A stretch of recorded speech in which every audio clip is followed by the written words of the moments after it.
ঢালিউডের জনপ্রিয় নায়ক সাকিব খান সিনেমা দিয়ে যেমন আলোচনায় থাকেন, তেমনি তার ব্যক্তিগত জীবন নিয়েও কম আলোচনা হয় না। ঢাকায় সিনেমার দুই অভিনেত্রী অপু বিশ্বাস ও শবনম বুবলির সঙ্গে ঘর বেঁধেছিলেন তিনি, কিন্তু সংসার জীবন স্থায়ী হয়নি। এই সুপারস্টারকে নিয়ে প্রশংসা যেমন রয়েছে, তেমনি তাকে নিয়ে সমালোচনাও কম নয়। এই তারকার ব্যক্তিজীবন নিয়ে প্রায়ই কানাঘুষা চলে। ক্যারিয়ারের স্বার্থে নিজের সংসার, সন্তানকেও বারবার লোকচোখ আড়ালে রাখতে চেয়েছিলেন তিনি। ব্যক্তিজীবনে যে দুইবার বিয়ে করেছেন তার দুটি ছিল গোপনে। প্রথমে চিত্রনায়িকা অপু বিশ্বাসকে বিয়ে করেন, সেই সংসারটিকে ছিল 10 বছর। অপু বিশ্বাসের সাথে বিয়ের খবর লুকিয়ে রাখা এবং এরপর সন্তান জন্মের বিষয়টিও আড়ালে রেখেছিলেন তিনি। শেষ পর্যন্ত এক বেসরকারি টেলিভিশন চ্যানেলে লাইভে এসে সব তথ্য ফাঁস করেন অপু। এরপর নানা ঘটনার পর তাদের বিয়ে ডিভোর্স পর্যন্ত গড়ায়।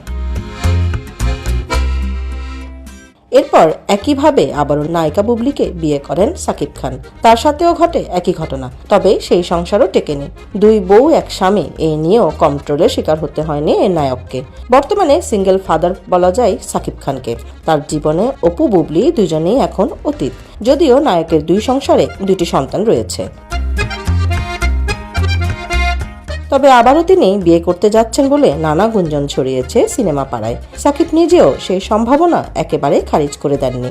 অপু বুবলির পর তৃতীয় বিয়ের সম্ভাবনা জিইয়ে রেখে তিনি বলেছেন তার কোনো তাড়াহুড়ো নেই। এদিকে পারিবারিক একটি সূত্রে জানা গেছে, মনের মতো পাত্রী পাচ্ছেন না বলে আটকে আছে তার বিয়ে। সম্প্রতি এক সাক্ষাৎকারে আনন্দবাজারের কাছে বিয়ে নিয়ে মুখ খুলেছেন সাকিব। সেখানে তার কাছে বিয়ের বিষয়ে জানতে চাওয়া হয়, তখন কিং খান পরিবার চাইলে আবারও সংসারী হবার কথা জানান। তারপর থেকে অনেকেই কান পেতে আছেন বিয়ের খবর মেলে কিনা। সাকিবের পরিবার থেকেও এ নিয়ে প্রকাশ্যে আসছে না কিছুই, তবে বেশ কিছু মাধ্যম থেকে জানা গেছে পাত্রী দেখা চলছে। এর মধ্যে কয়েকজন পাত্রীও দেখা হয়েছে, তবে সবকিছু মিলিয়ে ব্যাটে বলে মিলছে না, তাই আটকে আছে সাকিব খানের বিয়ে। এদিকে অপু বুবলির পর ঢালিউডের আরেক নায়িকা পূজা চেরিকে নিয়েও কিং খানের বিয়ে আর প্রেমের গুঞ্জন রটেছে। গলুই সিনেমার মাধ্যমে পূজা চেরি জুটি বাঁধেন সাকিব খানের সঙ্গে। এরপরেই নেটিজেনদের মধ্যে ব্যাপক আলোচনায় আসেন পূজা। বিশেষ করে পূজা সাকিবের প্রেম নিয়ে নানা মহলে চলে গুঞ্জন। বিষয়টি নিয়ে সাকিব খান কিছু না বললেও পূজা জানান কাজ করতে গেলে এমন গুঞ্জন থাকবেই। ঢাকায় সিনেমার এই উজ্জ্বল নক্ষত্র সাকিব খানের সিনেমায় আগমন 25 বছর আগে। 1999 সালে 28শে মে পর্দার জীবনের অভিষেক হয়েছিল তার। সোহানুর রহমান সোহানের অনন্ত ভালোবাসা সিনেমায় প্রথম দেখা গিয়েছিল তাকে। সাকিবের বিপরীতে ছিলেন ইরিন জামান। শুরুটা মোটেও মসৃণ ছিল না সাকিব খানের। কঠোর পরিশ্রম করতে হয়েছিল নিজেকে প্রমাণ করতে, তবুও হাল ছাড়েননি। তাই তো হয়ে উঠেছেন ঢাকায় সিনেমার সবচেয়ে বড় ট্রেডমার্ক।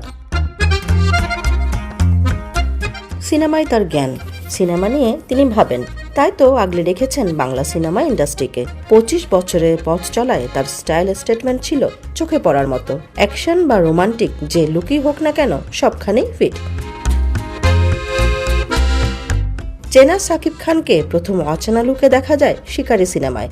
যৌথ প্রযোজনার এই সিনেমায় তার লুক প্রশংসা কেড়েছিল নেটিজেনদের। এরপর নিয়মিত ভিন্ন লুকে পর্দায় আসছেন তিনি। প্রিয়তমা সিনেমায় তার বৃদ্ধ লুক ছাড়িয়ে গেছে অতীতের সবকিছু। এরপর তুফানেও নতুন লুকে হাজির হন এই সুপারস্টার। 2006 সালে সাকিব খান অভিনীত মুক্তি পাওয়া 13টি সিনেমায় ছিল ব্যবসা সফল। এই সাফল্যের পর পারিশ্রমিক বাড়ান সাকিব খান। 2011 সালে কিং খান সিনেমাটি মুক্তির পর সাকিব খান এ নামেই পরিচিতি পান। তার অভিনীত 100তম সিনেমা দাদিমা মুক্তি পায় 2006 সালে, আর 200তম সিনেমা পূর্ণদৈর্ঘ্য প্রেম কাহিনী 2013 সালে মুক্তি পায়। এতে তার বিপরীতে ছিলেন জয়া আহসান। এরপরেই পারিশ্রমিক বাড়ান কিং খান। 2022 সালে ঈদ উল ফিতরে মুক্তি পাওয়া বিদ্রোহী সিনেমায় 60 লাখ টাকা পারিশ্রমিক নেন তিনি।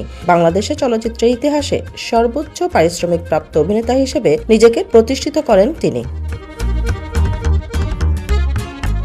25 বছরে নিজেকে একাধিকবার ছাড়িয়ে গেছেন সাকিব খান। সবশেষ প্রিয়তমা আর তুফান সিনেমায় সাকিব খান যেসব রেকর্ড করেছেন তা ভাঙা সত্যি কষ্টকর, এমনটাই বলছেন সংশ্লিষ্টরা। যদিও চলতি বছরের নভেম্বরে মুক্তি পাওয়া দরদ এখনো তেমন সাড়া ফেলতে পারেনি, তবে সাকিব খানের আকাশ ছোঁয়ার অপেক্ষায় আছেন তার ভক্তরা।